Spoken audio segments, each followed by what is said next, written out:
आकार दिखाते हैं तो उससे बच्चों को समझ नहीं आता, लेकिन इस तरह के मॉडल से वो बहुत अच्छी से समझ जाते हैं कि तिरछी ऊंचाई निकालने के लिए हम क्यों आधार की त्रिज्या का वर्ग और ऊंचाई के वर्ग को जोड़कर उसका वर्गमूल निकालते हैं। क्योंकि पाइथागोरस प्रमेय से हम जानते हैं किसी समकोण त्रिभुज में आधार का वर्ग जमा लंब का वर्ग होता है विकर्ण के वर्ग के बराबर। और इस तरह से तिरछी ऊंचाई निकालने के बाद तो कोई दिक्कत ही नहीं है, वो पृष्ठीय क्षेत्रफल निकाल ही सकते हैं। आइए अब देखते हैं किसी ठोस आकार का आयतन, और उसके लिए हम सबसे पहले लेते हैं एक घनाभ। आप ताश की गड्डी याद कीजिए जिसमें होते हैं 52 पत्ते। जितनी लुगदी ताश के एक पत्ते को बनाने के लिए चाहिए उससे 52 गुना लुगदी चाहिए होगी पूरी ताश को बनाने के लिए। इसी बात को समझाने के लिए हम एक और उदाहरण लेते हैं। ये कागजों की ढेरी बनी है इस माप के बहुत से कागजों से। कितने कागज वो तो शायद गिनकर पता लगाना पड़ेगा। अब जितना कागज या मसाला इसको बनाने के लिए चाहिए उसको इसकी गिनती से गुना कर देंगे तो ये पूरी ढेरी जितने कागज बन जाएंगे। तो देखिए इसके लिए कितना सामान चाहिए, इसकी लंबाई और चौड़ाई, क्योंकि ये आयताकार है, लंबाई गुना चौड़ाई और कागजों की गिनती यानी इसकी ऊंचाई से गुना कर देंगे तो सूत्र मिल जाएगा घनाभ का आयतन बराबर लंबाई गुना चौड़ाई गुना ऊंचाई। लंबाई गुना चौड़ाई गुना ऊंचाई। अब इसके साथ ही हम देते हैं घन। घन और घनाभ में समानताएं हैं और एक छोटा सा अंतर भी है कि घन की तीनों भुजाएं बराबर माप की होती हैं, लेकिन उसके बावजूद भी ये एक घनाभ तो होता ही है। इसलिए इस घन का आयतन होगा ये भुजा गुना दूसरी भुजा गुना तीसरी भुजा, लेकिन ये तीनों भुजाएं बराबर माप की हैं, इसलिए घन का आयतन हुआ भुजा की घात 3। और इसी सूत्र का प्रयोग करके हम किसी भी घन का आयतन निकाल सकते हैं। चलिए अब देखते हैं बेलन के आयतन के बारे में। ये घनाभ और बेलन दोनों में एक समानता है कि इसका आधार जिस शक्ल का है बिल्कुल वही आकार ऊपर तक जा रहा है, और ये बात इसमें भी है, नीचे वृत्त है और ऊपर तक वही वृत्त। तो देखिए इसका आयतन निकालना बिल्कुल कठिन नहीं होना चाहिए।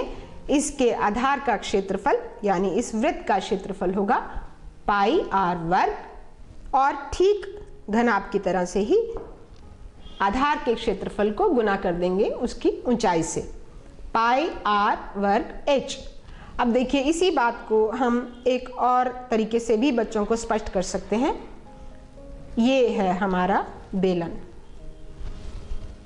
कुछ सिक्कों को जोड़कर हमने बनाया एक बेलन। तो निश्चित रूप से इस एक सिक्के को बनाने के लिए जितनी धातु चाहिए उसके क्षेत्रफल को हम गुना कर देंगे सिक्कों की गिनती से, यानी फिर से वही पाई आर वर्ग इंटू एच। तो बेलन का सूत्र हुआ आयतन के लिए पाई आर वर्ग एच घन इकाई। बेलन के बाद देखते हैं शंकु का आयतन। ये शंकु और ये बेलन दोनों के आधार की त्रिज्या बराबर है, और त्रिज्या ही नहीं बल्कि इनकी ऊंचाइयां भी बराबर हैं। और बेलन के आयतन के बारे में तो हम पहले ही बात कर चुके हैं। आइए देखें इस शंकु और बेलन के आयतन का कुछ परस्पर संबंध है क्या। इसके लिए हम इस शंकु को रेत से भरते हैं और फिर उसे डालेंगे बेलन में।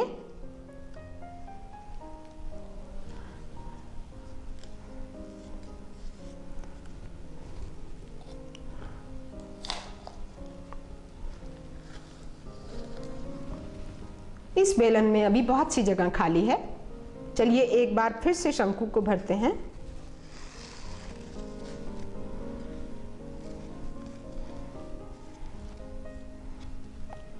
शंकु को पूरा ऊपर तक भरा जाएगा, ना कुछ ज्यादा ना थोड़ा कम।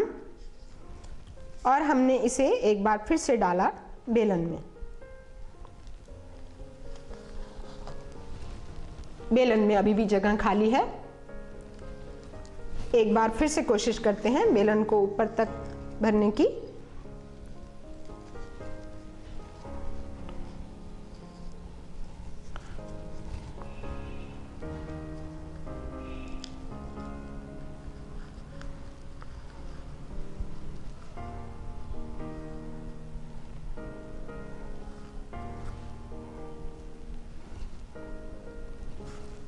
तो हमने क्या देखा कि 3 बार शंकु को रेत से भरकर जब इस बेलन में डाला तो ये बेलन ऊपर तक भर गया। इस बात से एक बात स्पष्ट होती है कि इस शंकु और बेलन के आयतन में कुछ संबंध है कि बेलन का आयतन शंकु के आयतन का तिगुना है। और इसी बात को हम इस तरह से भी कह सकते हैं कि इस शंकु का आयतन बेलन के आयतन का 1/3 है। जबकि बेलन के आयतन का फॉर्मूला तो हम पहले ही बात कर चुके हैं, पाई आर वर्ग h। तो इस शंकु का आयतन होगा 1/3 पाई आर वर्ग h। कौन सा शंकु? जिसके आधार की त्रिज्या है r और ऊंचाई है h। आयतन होगा 1/3 पाई आर का वर्ग h घन इकाई। चलिए अब देखते हैं गोले का आयतन। हमने लिया ये एक गोला। इस शंकु और गोले के आधार की त्रिज्या बराबर है। जबकि शंकु की ऊंचाई की बात करें, त्रिज्या का दुगना व्यास और उतना ही और ऊपर। शंकु की ऊंचाई है त्रिज्या का चौगुना यानी 4r। आधार की त्रिज्या है r और ऊंचाई है 4r। आइए देखें कि इन दोनों के आयतन में परस्पर क्या संबंध है। पहले की तरह से ही हम इस गोले को रेत से भर लेते हैं। देखिए ऊपर तक भरा हुआ है और इसको हमने पलटा इस शंकु में।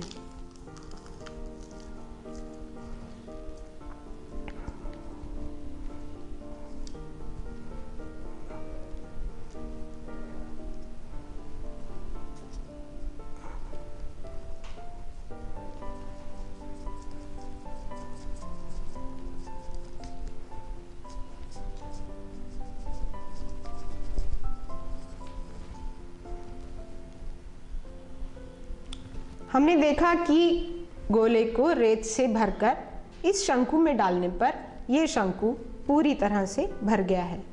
इससे एक बात स्पष्ट होती है कि इन दोनों आकारों का आयतन समान है।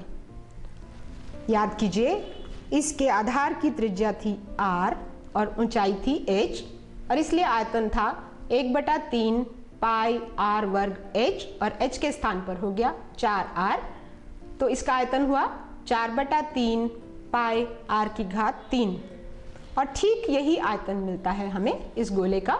आपका जाना पहचाना और बच्चों का जाना पहचाना सूत्र 4/3 पाई r की घात 3 घन इकाई। चलिए बात करते हैं आयतन से जुड़ी एक मजेदार बात की। देखिए ये दोनों बेलन ऐसे हैं, इनकी ऊंचाई बराबर है। जबकि इनके आधार की त्रिज्या की बात करें तो इस बेलन की आधार की त्रिज्या इस बेलन के आधार की त्रिज्या से आधी है। और अगर हम इन दोनों बेलनों की बात करें तो इनके आधार की त्रिज्याएं बराबर हैं, जबकि इस बेलन की ऊंचाई से दुगनी है। तो जरा सोचें कि इन दोनों बेलनों में से किस बेलन में अधिक सामान आएगा। सोचिए छोटे बच्चों के बारे में, वो प्रायः ये सोचते हैं कि ये ग्लास तो बहुत लंबा है, इसमें अधिक चीज आएगी, और जब उन्हें मौका दिया जाए ग्लास चुनने का तो वो यही ग्लास चुनते हैं। लेकिन फिर से एक बार छोटे बेलन को भी साथ में रख के देखें।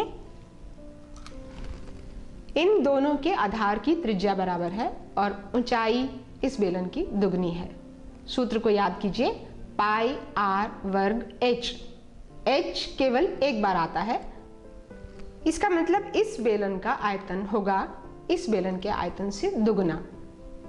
और अगर हम इन दोनों बेलनों की बात करें तो ऊंचाइयां बराबर हैं, लेकिन यहाँ पर त्रिज्या इसकी त्रिज्या से दुगनी है और पाई r वर्ग h में r की घात है 2, तो इसका आयतन होगा इस छोटे बेलन के आयतन का चौगुना।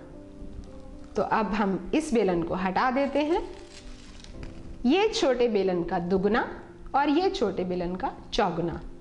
तो बच्चे भ्रम में आ जाते हैं और यही वजह है कि बहुत महंगी महंगी वस्तुओं के जो निर्माता हैं वो प्रायः महंगी चीज़ को इस तरह से लंबे आकार की शीशी या बोतल में देना चाहते हैं जिससे ग्राहक इस भ्रम में आ जाए कि उसे बहुत सी चीज़ मिल रही है और वो खुश होकर ले जाए।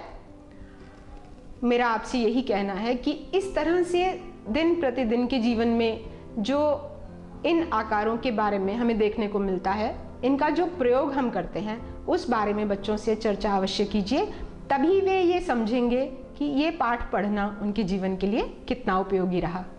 नमस्कार।